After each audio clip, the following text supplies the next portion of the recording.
Lo que vamos a hacer hoy día es, con este versículo, o más bien con estos dos versículos, es mirar qué significa estas palabras de Él, hablando del Espíritu Santo, os enseñará todas las cosas, qué significan en contexto, en esta conversación que ha estado teniendo Jesús, y luego qué significa para nosotros, y luego qué es lo que esto significa para nosotros. Este pequeño versículo, estas pequeñas palabras, son las que explican por qué en una familia pueden haber personas que aman y sirven a Cristo y pueden haber personas que no aman a Cristo y no sirven a Cristo, sino que viven vidas opuestas a lo que la Escritura nos ordena. Este pasaje nos explica y nos da razón de por qué puede suceder eso. ¿Por qué es que un hijo puede ser un creyente y el papá de ese hijo no, o la mamá? ¿O por qué papá puede ser creyente y no los hijos? ¿Y por qué un cónyuge es y el otro cónyuge no lo es? Y la explicación que nosotros pudiéramos dar es porque el Espíritu Santo no abrió los ojos. El ver la necesidad que nosotros tenemos, el ver nuestra ruina espiritual, nuestra bancarrota espiritual, nuestra miseria espiritual, es la obra del Espíritu de Dios. El hombre no puede hacer eso, el hombre no puede generar eso.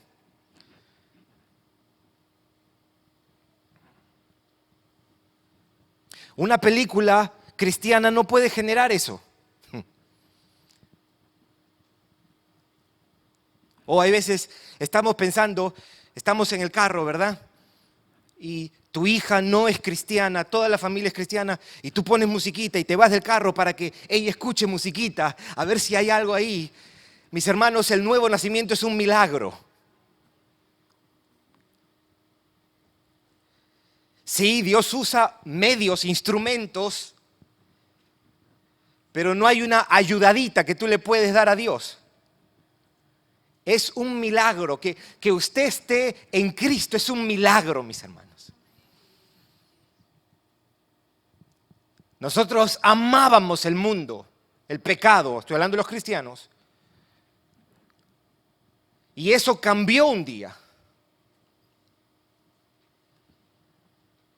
Yo estaba hablando con Kevin el otro día y le estaba contando que cuando el Señor me salvó, yo estaba, junto con mi esposa, estábamos preparándonos para ir a Argentina, para terminar el curso de director técnico. Yo estaba aquí en la Universidad de Long Island, en el campus que está en Brooklyn, en New York, y yo estaba sacando mis licencias, tenía que sacar 4 licencias, para de ahí ir a Argentina un año a sacar la licencia oficial para ser un director técnico de fútbol. Como no era un buen jugador, y lo reconozco, no era un buen jugador, pero me encantaba el fútbol, yo dije, yo quiero seguir involucrado en esto, quiero ser un entrenador. Y el día exacto no sé, pero aproximadamente en junio del año 1999, el Señor me salvó. Y me salvó en la casa de mi cuñada, la que falleció el año pasado. Ella tenía un grupo de hogar y ese día el Señor me hizo ver lo inmundo, lo sucio, lo terriblemente pecador que yo era. Y a la edad de 23 años me convertí. Y sucedió porque el Espíritu Santo vino e hizo algo. No fue de que yo lo pensé mejor, ni que hizo sentido solamente, aunque el cristianismo hace sentido, es muy lógico, es razonable, pero toma mucho más que entendimiento intelectual, toma una acción del Espíritu Santo. Y yo digo esto no para que aquellos que no están en Cristo digan, ya ve, yo no estoy en Cristo porque el Espíritu Santo no ha hecho nada en mí. No, tu reacción, amigo, amiga, no debería ser esa. Tu reacción debería ser, en vista de que Él es el único que puede hacer eso, le voy a pedir que abra mis ojos. Tú le puedes pedir, abre mis ojos. Tú no puedes cambiar. La vida cristiana no se trata de cambiar. No. ¿Por qué? Porque amamos el pecado. Amamos lo que Dios no ama. Y para que eso cambie, Dios tiene que venir por medio de su Espíritu y cambiar nuestros afectos, nuestros anhelos, nuestros deseos, cambiar nuestros corazones. Y aquí yo estoy seguro que casi todos los que estamos en Cristo podemos testificar, algo yo amaba con todas mis fuerzas antes de venir a Cristo y eso cambió. Y la razón por la que cambió es porque el Espíritu de Dios vino y hizo una operación en nuestro corazón, nos removió el corazón de piedra y nos dio un corazón de carne. Yo digo esto porque, en un sentido, esto es lo que nosotros tenemos con estas sencillas palabras aquí. Jesús dice que el Espíritu Santo les enseñará a sus discípulos todas las cosas. Vamos a ver qué significa esto en el contexto y luego qué significa para nosotros. Leamos el versículo 25 y 26 primero. Os he dicho estas cosas estando con vosotros. Ahora, recuerde que estamos en pleno discurso del aposento alto. Desde el capítulo 13 hasta el capítulo 17 se entiende que es el discurso que Jesús pronunció la noche que Él fue arrestado y eventualmente iba a ser crucificado al día siguiente. Esta es la última cena y Él ha venido diciendo un montón de cosas y ha venido enseñando muchas verdades. Eso es lo que hemos venido haciendo en este año. Por eso Él dice, os he dicho estas cosas estando con vosotros, mas el Consolador, ya hemos dicho que esta palabra se puede traducir como ayudador, alguien que está junto con nosotros, consolador, helper. Aquí lo traduce Reina Valera como el Consolador. Ciertamente el Espíritu Santo es consolador, pero no es solamente consolador. Ayuda para consolarnos, pero no solamente ayuda para consolarnos, hace más que eso el Espíritu Santo. A quien el Padre enviará en mi nombre. Ya ha dicho esto. Él os enseñará todas las cosas y os recordará todo lo que yo os he dicho. Lo que Él está diciendo es que el Espíritu vendrá a enseñar a los discípulos las palabras de Jesús.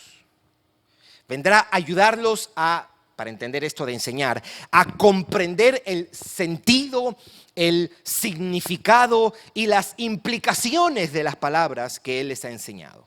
Es decir, el Espíritu Santo les ayudará a entender y a discernir la realidad espiritual de sus enseñanzas. La verdad espiritual del discurso de Jesús será entendida y será apreciada por los discípulos gracias a que el Espíritu Santo vendrá y les enseñará todas las cosas. Que se entienda todas las cosas es todas las cosas que Él ha hablado. Ahora, no solo eso, usted, si sigue el texto, dice que el Espíritu también les recordará las palabras de Jesús. Él vendrá sobre ellos y traerá a sus memorias todas las enseñanzas que Jesús les dio para que las recuerden. Ahora, esto incluye ciertamente las verdades que les ha venido impartiendo esa noche, pero no solo esa última noche, sino todas las enseñanzas que Él les ha venido dando en los 3 años que ha estado con ellos. El Espíritu Santo vendrá y enseñará, y el Espíritu Santo vendrá y les recordará todas las cosas. ¿Tenemos certeza de que eso pasó? Sí, porque esas palabras fueron registradas en los escritos que tenemos. Pedro, Juan, Judas, Mateo, todos ellos habían estado con Jesús y lo habían escuchado. Todos ellos recordarían y entenderían sus palabras y sus enseñanzas por medio del Espíritu. Y esas palabras han quedado registradas en los evangelios y en las epístolas que ellos escribieron. Nosotros tenemos seguridad. Si alguna vez usted ha preguntado, ¿y cómo yo sé que la Biblia es la palabra de Dios? Bueno, aquí usted tiene una de las respuestas que pudiera dar. Tenemos con seguridad y certeza las palabras de Jesús. Aquí sus enseñanzas en las páginas del Nuevo Testamento. ¿Por qué decimos eso? Porque detrás de este proceso de registro estaba el Espíritu Santo recordando a los autores lo que debían escribir y enseñando a los autores lo que estaban escribiendo. Dándoles, esto es importante, cuando decimos enseñar, dándoles la comprensión mental y espiritual, por decirlo de una manera, de las verdades que se les enseñó. Aquí, mis hermanos, de día de adoración tenemos un registro fiel y fidedigno, confiable de las palabras que Dios quiso darnos. Porque el Espíritu fue quien enseñó, el Espíritu fue quien guió, quien movió e inspiró a los discípulos. Ahora bien, quiero decir algo, ¿verdad? Porque esta es una objeción que hacen los incrédulos, aquellos que no son creyentes. Pero es que la Biblia fue escrita por hombres. Cuando alguna vez le digan eso, no se erice. No se erice. Usted dice, yes. No tenemos que negar eso. Pero esos hombres fueron enseñados, fueron inspirados, movidos y guardados por el Espíritu Santo para registrar y librarlos del error.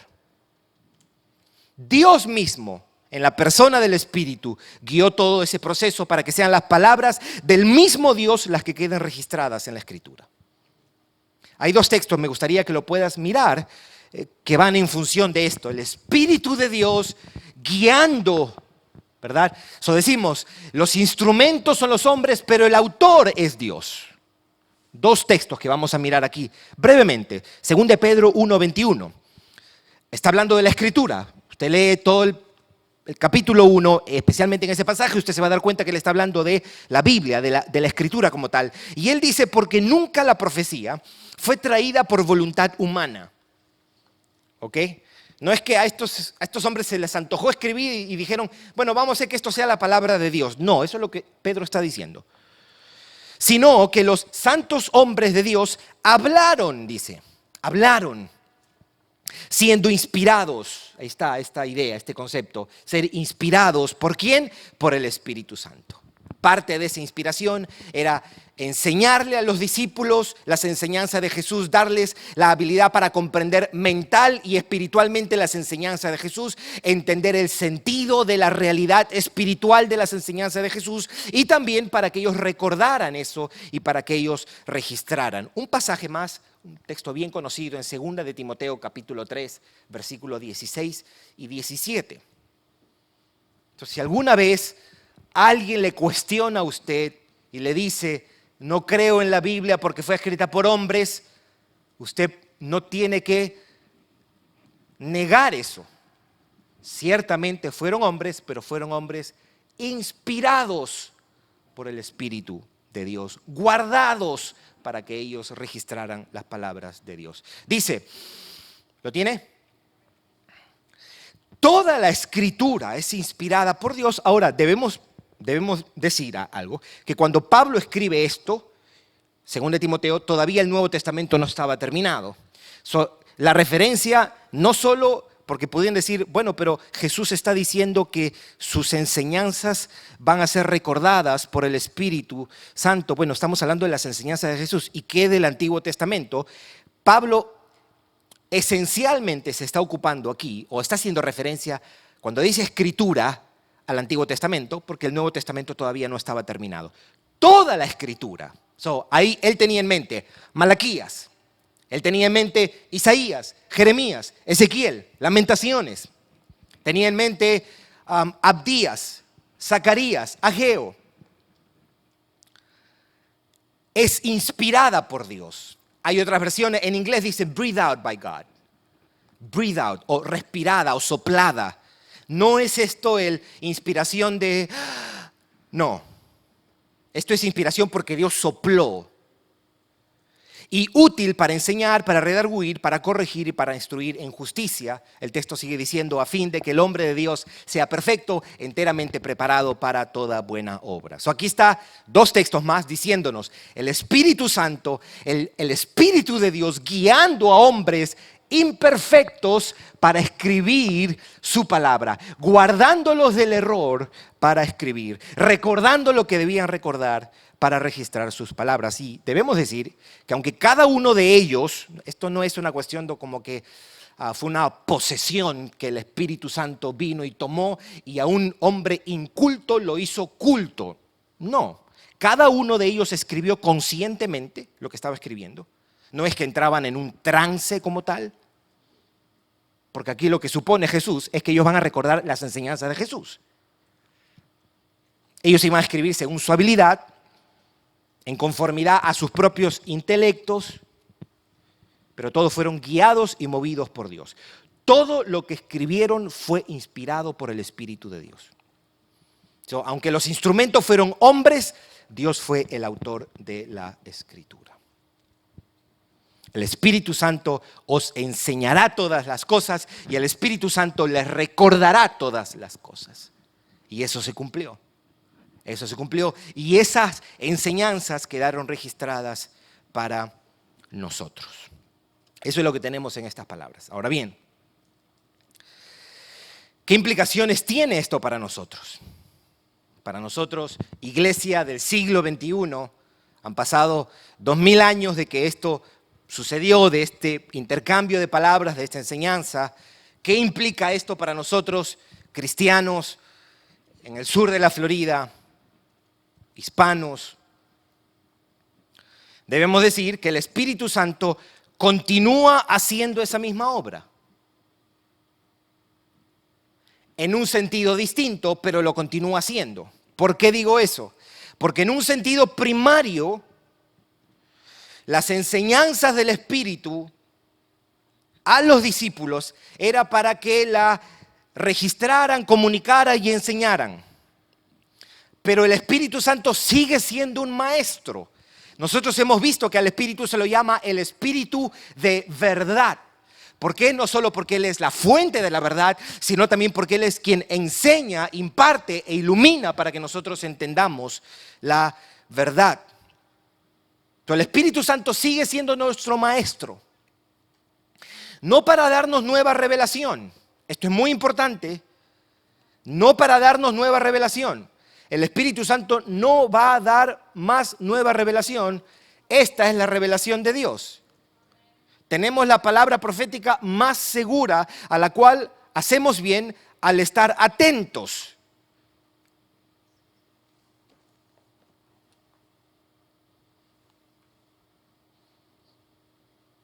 ¿Alguna vez alguien le dice a usted, el Señor me dice que mañana alguien te va a dar un dinero y te va a regalar un carro? Usted sabe que no es el Señor Jesucristo.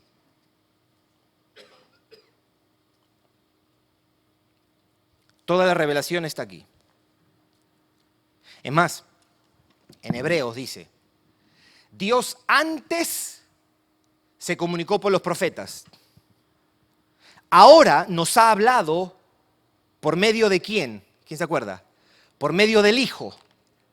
Por medio del Hijo. Queriendo decir que anteriormente, en el tiempo del antiguo pacto, Dios le habló a su pueblo por medio de los profetas. Ahora ha hablado en Jesucristo, queriendo decir que la revelación más completa, más definitiva de Dios está en la persona de Jesucristo, que fue registrada por los apóstoles y los discípulos que tenemos aquí.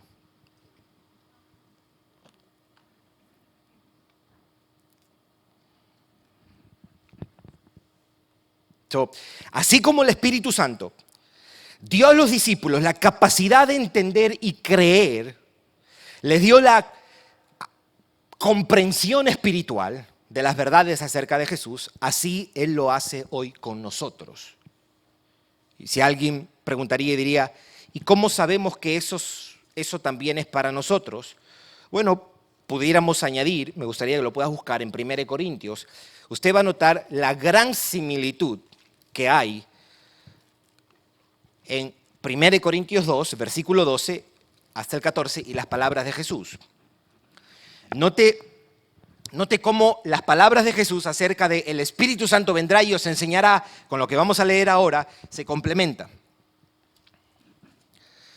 Versículo 12.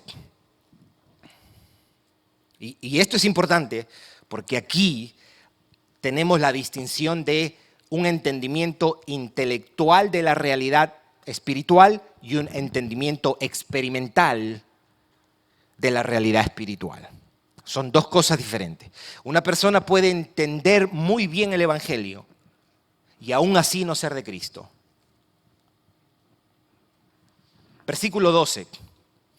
Y nosotros no hemos recibido el espíritu del mundo, sino el espíritu que proviene de Dios. ¿Y para qué? Preguntaríamos. Para que sepamos lo que Dios nos ha concedido. O para que nos enseñe todas las cosas que Jesús les enseñó a sus discípulos. En realidad, saber lo que Dios nos ha concedido en este texto es una referencia a la salvación. Todo lo que Dios nos ha concedido por gracia, que en versículos anteriores lo ha dicho como cosas que ojo no vio, ni oído yo, ni han subido a corazón de hombre, son las que Dios tiene preparado para los que le aman. Pero Dios las reveló a nosotros por su Espíritu. En el versículo 2 está diciendo que el Espíritu Santo viene para que nosotros sepamos lo que Dios nos ha concedido por gracia. La razón por la cual tú puedes ver y tener una convicción, un entendimiento espiritual de la realidad bíblica es porque el Espíritu Santo hizo una obra en tu interior, abrió tus ojos, cambió tu corazón y te dio la capacidad de poder ver y tomarte de eso. Versículo 13. Lo cual también hablamos, no con palabras enseñadas por sabiduría humana, sino con las que enseña el Espíritu. Acomodando lo espiritual a lo espiritual. Pero el hombre natural no percibe las cosas que son del Espíritu de Dios porque para él son locura.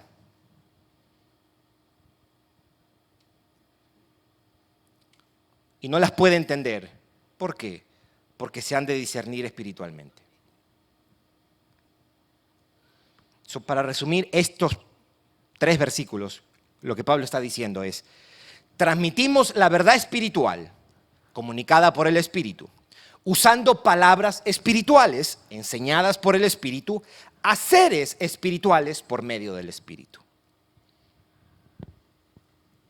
Eso es lo que nosotros tenemos aquí. Usted es un milagro andante. Usted es un milagro andante.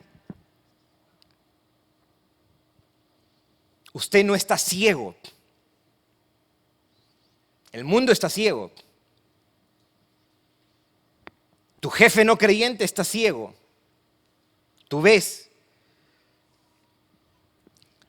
Ahora, yo quiero terminar diciendo esto, porque quiero dejar claro esto. Quiero dejar claro de que una cosa es tener entendimiento intelectual de la verdad bíblica, y eso lo puede tener un incrédulo. Es más, no se necesita la intervención directa del Espíritu Santo para que un incrédulo entienda el hecho histórico de que Jesús murió en la cruz del Calvario. Otra cosa es la comprensión espiritual, y eso es gracias únicamente a la intervención del Espíritu Santo. Hay 2 cosas que yo quiero decir. Que esa obra de Él os enseñará todas las cosas que Jesús está diciendo es una obra segura. La comprensión de la realidad espiritual es un hecho en los creyentes, porque esa obra de enseñar no supone una posibilidad, sino un hecho concreto. Es decir, Él el Espíritu Santo enseña sin la posibilidad de fallar. Él enseña y a la vez hace que aprendamos, que entendamos y creamos.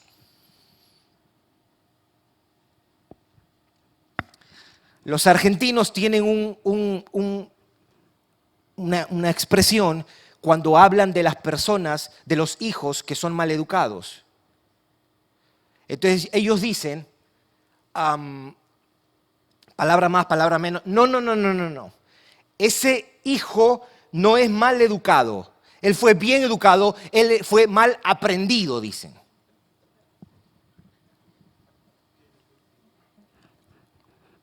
Bueno, con el Espíritu Santo no pasa eso.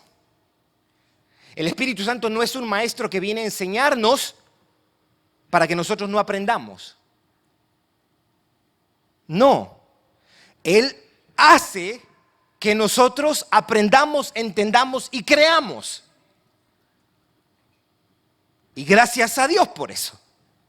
Y la evidencia de eso es que hoy nosotros entendemos y estamos en Cristo.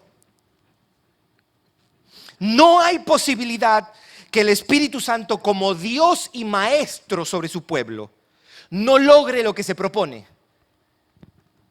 Por eso es que cuando Jesús dice, Él os enseñará todas las cosas, no hay margen para decir, uy, ¿qué pasa si no entiendo? ¿O qué pasa si no veo? ¿Qué pasa si Él me enseña? No. Él no fracasará como maestro. Cuando Él enseña, Él enseña. Y logra su objetivo. Que comprendamos, que nos convenzamos, que entendamos y que podamos discernir. Eso es lo primero que quería decir. Cuando miramos a Jesús decir, el Espíritu Santo os enseñará todas las cosas, está hablando de que ellos van a tener comprensión espiritual de la realidad espiritual. Y de eso es lo que quiero hablar en esta segunda parte. Que esto es una obra completa que incluye mente, incluye corazón. Es una comprensión mental y espiritual de la verdad bíblica. Mental y espiritual de la verdad bíblica. Y ahí reside la diferencia entre un inconverso que puede leer esto y ser atraído por esto y entender hasta cierto sentido esto, y alguien que de verdad ha nacido de nuevo. Usted sabe que Jonathan Edwards, él escribe un libro. En ese tiempo los libros eran con títulos larguísimos. Escuche el nombre de este libro. Una luz divina y sobrenatural impartida directamente al alma por el Espíritu de Dios. Ese es el título. Eso en Amazon no sé cómo lo encontrarían. En inglés dice, a divine and supernatural light immediately imparted to the soul by the Spirit of God. Ese es el nombre del libro. Y él decía ahí, y él hacía la distinción entre el conocimiento de un no regenerado y de un regenerado, de un creyente y un no creyente. Y él decía, la diferencia es, y él usaba el ejemplo de la miel, la diferencia entre el conocimiento del uno y lo otro es esta, dice él. Una cosa es saber que la miel es dulce sin nunca haberla probado. Y otra cosa es haberla probado. Y eso lo hace el Espíritu de Dios. Él hace que la mente y el corazón vean y capturen la verdad de Cristo. Ahí está Cristo, el Espíritu Santo viene y Él hace que mi mente y mi corazón vean y capturen discernimiento y convicción. Eso es lo que hace el Espíritu Santo con un redimido. Por eso es un redimido. Porque le ayudó a ver, por eso hablamos de comprensión mental y espiritual. Le ayuda a ver y le ayuda a captar. Ambas cosas son importantes. Ambas cosas son la experiencia que comienza en la conversión. Discernimiento y convicción. Discernimiento de la verdad y convicción de la verdad. Él vendrá y Él os enseñará todas las cosas. Os enseñará todas las cosas. Por eso hoy creemos y confiamos. Esto es cierto de todos los creyentes. Si usted es creyente es porque usted vio a Jesucristo y usted captó la realidad de Jesucristo. Usted ha tenido discernimiento y ha tenido convicción. Eso es muy distinto a tener una aceptación o un asentimiento intelectual de la verdad bíblica. El evangelio es muy lógico. El evangelio hace sentido. El cristianismo hace sentido. Pero que una persona lo entienda intelectualmente no supone que esa persona ha tenido la experiencia del Espíritu de Dios que le ha traído discernimiento y le ha traído convicción, que le ha permitido ver y le ha permitido capturar. El pastor John MacArthur lo diría así: hay muchas personas dentro de la iglesia de Jesucristo que están intelectualmente convencidas del evangelio y están emocionalmente atraídas por el evangelio, pero no son cristianos, y yo digo amén a eso.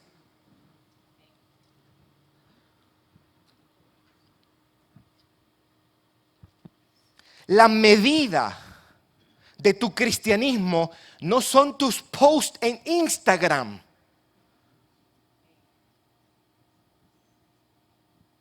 No son tus posts en Instagram.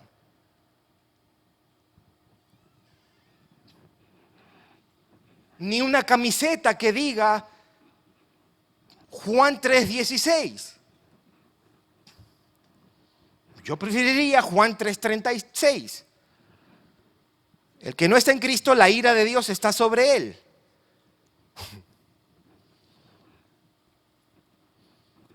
Neymar se puso una cosa aquí, 100% Jesús. Bueno, por un lado podemos, al menos Jesús está siendo presentado al mundo entero porque todo el mundo lo ve, pero el otro lado es, no creo que 100% será en tu vida, ¿no? Pero, no, mis hermanos, no. La persona que ha sido tocada por la realidad del Espíritu va a dar evidencia. Yo hablaba el otro día con unos hermanos y le decíamos, mira, cuando una persona se convierte, no tiene que usar el lenguaje, a veces queremos que ellos usen lenguaje teológico desde su primer día de convertido y no podemos esperar eso. No podemos esperar que un recién convertido diga, no, yo fui predestinado desde antes de la fundación del mundo y el Espíritu de Dios descendió y me causó el milagro de la regeneración y ahora estoy en el proceso de santificación esperando por mi glorificación. No. ¿Verdad? No podemos juzgar de que alguien no es de Cristo porque no esté usando el lenguaje que nosotros quisiéramos. Pero debe haber una vida transformada. Debe haber una evidencia que el Espíritu Santo le enseñó algo ahí. Algo va a cambiar, la manera como tú tratas a tu cónyuge va a cambiar. Oh, es que tú no conoces a mi cónyuge, Cristo sí lo conoce. Algo va a cambiar, tus afectos van a cambiar, tus anhelos, tus deseos, tus prioridades cambian. ¿Por qué? Porque es el mismo Espíritu de Dios que sostiene el universo, que vino y operó en nuestro interior. Esa obra no debe ser maquillada por mí para yo decir, bueno, yo creo que él es medio cristiano. No hay medio cristiano, así como no hay medio muertos. El Espíritu de Dios viene y este pecador puede ser lo más duro que hay, como un tal Pablo que iba camino a Tarso. De Tarso, que iba camino a Damasco. Durísimo, tan duro que cuando él se convierte, Ananías dice, Señor, ¿usted está seguro que ese tipo se convirtió? No creían. ¿Sabe por qué no creían? Porque el tipo era pariente cercano del diablo. El tipo era un despiadado. No, que se va a convertir ese hombre tan orgulloso que es, tan fariseo que no, tan intelectual que es, no se va a rebajar. pues al Espíritu de Dios que a veces desciende, como ese día, Hechos 9, con un resplandor de luz, no hubo orgullo que se resistiera. Y lo cambió. Y le ayudó a ver y capturar. Le ayudó a discernir y a tener convicción de esa realidad espiritual. Hoy eso es cierto de todos nosotros. Sin embargo, debo decir esto, el grado de nuestra comprensión puede y debe crecer. La claridad y la convicción de esa comprensión puede variar. Y ahí debemos continuar creciendo y aprendiendo. Nuestra agudeza mental y nuestra certeza espiritual de esas realidades pueden hacerse cada día más fuertes. Y eso son buenas noticias, mis hermanos. Porque al final, ¿cuál es nuestra lucha? Nuestra lucha es que nuestra visión de Cristo y nuestra habilidad para confiar en Cristo se debilita. Y cuando se debilita, pecamos de distintas maneras. Pero el Espíritu Santo sigue siendo el Espíritu de verdad. El Espíritu Santo sigue siendo nuestro maestro, sigue siendo nuestro ayudador, a quien debemos acudir constantemente, pedirle y decirle, ayúdame. A ver, esa es la oración que Pablo hacía. Te pido que les ayudes, que abras los ojos de su entendimiento para que ellos puedan comprender la verdad espiritual. Esa es una oración constante que debe ir creciendo. Señor, ayúdame a ver que Cristo de verdad es lo más precioso que yo tengo. Que Cristo es suficiente para esta situación en particular y que Cristo es todo lo que yo tengo para esta situación en particular. Que Cristo es lo más glorioso, que puedo descansar, que puedo confiar.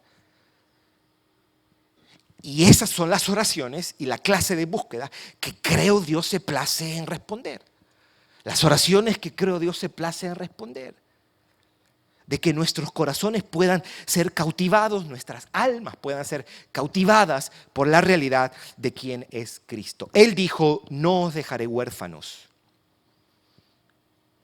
Tenemos al Espíritu Santo que nos ayuda a comprender y nos ayuda a tener convicción. Él nos enseñará todas las cosas. Él nos va a ayudar a creer y Él nos va a ayudar a seguir creyendo. El mismo Espíritu que le enseñó a Pedro, a Juan y a Mateo y les dio capacidad para entender y creer es el mismo Espíritu que hoy nos ayuda. Él nos va a dar la habilidad para ver y para capturar, para discernir y para tener convicción. Os he dicho estas cosas estando con vosotros, mas el Consolador, el Espíritu Santo, a quien el Padre enviará en mi nombre, Él os enseñará todas las cosas y os recordará todo lo que yo os he dicho. Vamos a orar.